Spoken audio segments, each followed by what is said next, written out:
Hello guys, मेरा नाम है शशांक बेलवाल और आज की इस वीडियो में मैं कंपैरिजन करूंगा फिर से new car versus second hand car.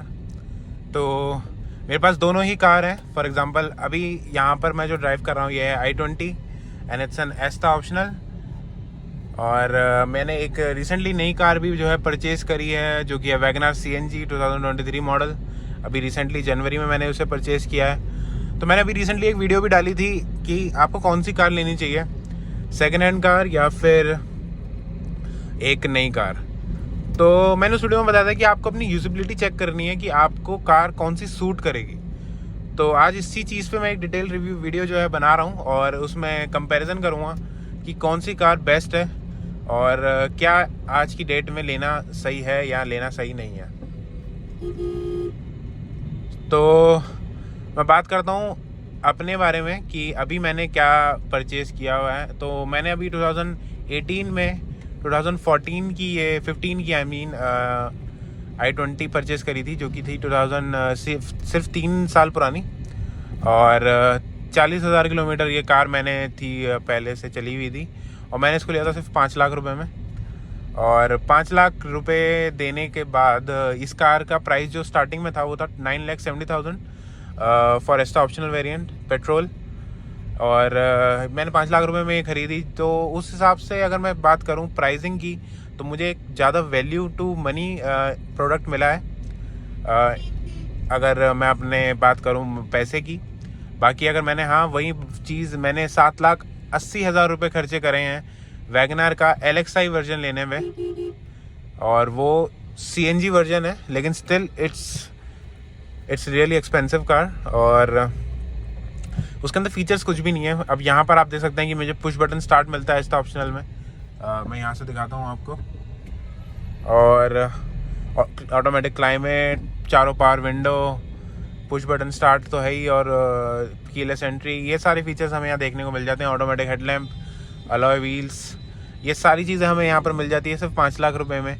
और वैगनआर में बिल्कुल आपको पता ही है, वैगनआर को मैं कंपैरिजन कर ही नहीं सकता i20 के साथ क्योंकि वो एक अलग लेवल की कार है। हालांकि मैं बात कर रहा हूँ सिर्फ प्राइसिंग की, तो मैंने नई कार में इतने ज़्यादा पैसे लगाए और फीचर्स मिले हैं कम, और एक पुरानी कार में मुझे फीचर्स भर भर के मिल गए और पैसे भी ज़्यादा नहीं लगे। तो ये फ़र्क आता है एक सेकेंड हैंड कार में और एक नई कार में। और ये जो एसेट है कार का, इसमें हर वक्त पैसे गिरते ही हैं, कभी भी पैसे इसके चढ़ते नहीं हैं। तो सेकेंड हैंड कार लेना बिल्कुल सही है आज की डेट में। लेकिन अब मैं बात करता हूँ सेकेंड हैंड कार के डिसएडवांटेजेस के बारे में। तो सेकेंड हैंड गाड़ी लेने के डिसएडवांटेजेस ये हैं कि अगर आपको गाड़ी की नॉलेज नहीं है और आपने गाड़ी चेक करने में कुछ चूक कर दी तो गाइज आपके बहुत सारे पैसे ठुक सकते हैं, क्योंकि अगर वो कार ठीक नहीं है तो वो गैराज में ही खड़ी रहेगी। और you know the pricing of for this Hyundai car, pricing by parts जो हैं वो बहुत ज़्यादा होती है और वो काफ़ी रिफ्लेक्ट करेगी आपकी जेब को। और नई गाड़ी का फ़ायदा ये होता है कि वो एक शॉर्ट डील होती है जिसके अंदर आपको फर्स्ट टाइम कार को यूज़ करना है और वो किसी और ने नहीं चला रखी होगी। और सबसे अच्छी चीज़ ये है कि उस कार के अंदर मिलती है आपको प्रॉपर तरीके से एक होती है एश्योरेंस कि हाँ मेरी कार ख़राब नहीं होगी या किसी भी तरीके की कोई भी इशू आएगी तो कंपनी वाले खड़े हैं। हालांकि 3-4 साल के बाद एक गाड़ी की वारंटी जो है वो भी वॉइड हो जाती है, मतलब पूरी हो जाती है। तो सेकेंड हैंड कार में आपको वारंटी भी नहीं मिलती। अगर आप किसी एक अच्छे बायर से ख़रीद रहे हैं, मतलब एक अच्छे यूनिट से ख़रीदें, तो हो सकता है वहाँ पर आपको मिल जाए वारंटी, जैसे स्पिनी विनी देते हैं और OLX ऑटोज़ भी देते हैं, लेकिन स्टिल उसका फिर प्राइस भी बढ़ जाएगा। अब मैंने ये कार ली थी, मुझे इसके अंदर बाय किस्मत कोई भी, मुझे उस समय नॉलेज भी नहीं थी 2018 में, और मैंने बस इसको ख़रीद लिया, मैंने इसको चलाया और आज तक भगवान की दुआ से मेरी कार अच्छी चल रही है। लेकिन ये बाय चांस है, बाय लक है। नई गाड़ी आप लेते हैं तो वो ऑब्वियसली सही ही चलेगी क्योंकि सारे पार्ट्स वेयर एंड टेयर नहीं है, सब कुछ न्यूली यूज्ड होगा, वो भी आपके एंड से। तो सेकेंड हैंड कार जो है कि डिसएडवांटेजेस ये हैं कि आपको उस गाड़ी की गारंटी नहीं है कि कब तक वो चल सकती है। ऑल्दो जो भी आप पैसे दे रहे हैं वो उस प्राइस ब्रैकेट पे बहुत ही सेटिस्फाई करेंगे, लेकिन स्टिल उस कार की गारंटी आप नहीं ले सकते कि हाँ 2-3 साल पहले जिस बंदे के पास ये गाड़ी थी उसने इसको कैसे चलाया या कैसे रखा है। तो और भी बहुत सारी चीज़ें हैं जो आज मैं बात करता हूँ। कार के टायर जो है 40,000 अगर आप लेते हैं चली हुई गाड़ी, तो वो टायर ख़त्म मिलेंगे आपको 30-40 हज़ार रुपये एक लाइफ होती है एक टायर की। तो आपको आते ही गाड़ी का टायर चेंज करने, और आज की डेट में अगर आप कोई भी सेकेंड हैंड गाड़ी लेंगे तो वो 30-40 हज़ार किलोमीटर चली हुई ही मिलेगी। और अगर वो गाड़ी चली हुई बहुत कम है तो इसका मतलब या तो हो सकता है कि उसके मीटर से टेम्परिंग हो, और या हो सकता है कि वो गाड़ी काफ़ी समय तक खड़ी रही।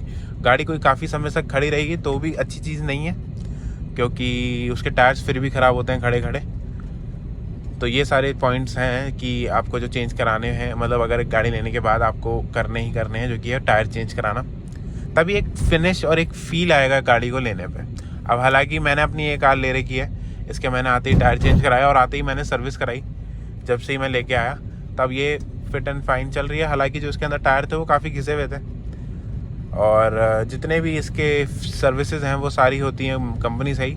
आप नई गाड़ी की सर्विस कराएंगे तो आपको पहली 3 सर्विस फ्री मिलेगी, और ऐसा सेकेंड हैंड कार्स के साथ नहीं होता। सेकेंड हैंड कार्स को आप बाहर भी करा सकते हैं और अंदर भी करा सकते हैं बिना किसी रोक टोक के। अब बात करता हूँ गाइज कि गाड़ी को अगर आप फाइनेंस कराते हैं तो सेकेंड हैंड कार को अगर आप फाइनेंस कराएंगे तो गाइज उसके अंदर जो रेट ऑफ इंटरेस्ट है वो ज़्यादा लगेगा, और डबल लगेगा, 16-17% तक चला जाता है। और वहीं अगर आप फर्स्ट हैंड कार को एक न्यूली परचेज कार के अंदर लोन कराएंगे तो वो आपके सिविल पे डिपेंड करेगा, और वो 8%, 7%, 6.5% इस पे लाया करेगा। तो ये एक एडवांटेजेस हैं। बाकी नई कार की जो वैलिडिटी होती है, मेन पॉइंट ही यही है कि नई कार की जो मेन वैलिडिटी होती है वो होती है 15 साल और 10 साल फॉर डीजल। अगर आप एक सेकेंड हैंड कार लेते हैं तो उसकी वैलिडिटी 5 साल तो ख़त्म ही मिलेगी आपको, मतलब गाड़ी के सिर्फ 10 साल मिलेंगे। और तब आपको डिसाइड करना है कि आपको गाड़ी कितने टाइम रखनी है, कितने टाइम नहीं रखनी है। अब ये गाड़ी मेरे पास 3 साल पुरानी थी, तो 3 साल पुरानी के वजह होने से मुझे 12 साल की वैलिडिटी इस कार के साथ मिली है। और अभी मैं इसको यूज़ कर रहा हूँ और चलाता रहूँगा, क्योंकि गाड़ी के अंदर कोई भी तरीके का इशू नहीं आ रहा। अब गाइज वो वाली बात है कि अब आपको लेनी कौन सी कार चाहिए। तो अगर आपको बहुत शॉर्ट टाइम के लिए कार खरीदनी है कि नहीं मुझे तो कार बस कुछ सालों के लिए चलानी है और फिर मैं कार चलाना ही छोड़ दूँगा, और कार मेरी पहली प्रायोरिटी नहीं है, पहली प्रायोरिटी मेरी कोई दूसरी चीज़ है या फिर कोई दूसरा एसेट है, तब आप कार को प्रायोरिटी ना देके एक सेकेंड हैंड कार ले सकते हैं, बस एक नॉर्मल घर के यूज़ के लिए। लेकिन अगर आपको है शौक जिसकी कोई सर पैर नहीं होते, तब आप गाड़ी नहीं ले लीजिए। और बिल्कुल आप ईज़ जो होती है इंसान को, कि ईज़ माइंड से, ईजी माइंड से आप गाड़ी चलाएंगे और किसी भी तरीके का इशू आपको फेस नहीं होगा। तब आप first hand car, newly purchase car ले सकते हैं, और तब वो सूट भी करेगी लेना, क्योंकि आपको एक लंबे समय के लिए कार रखनी है।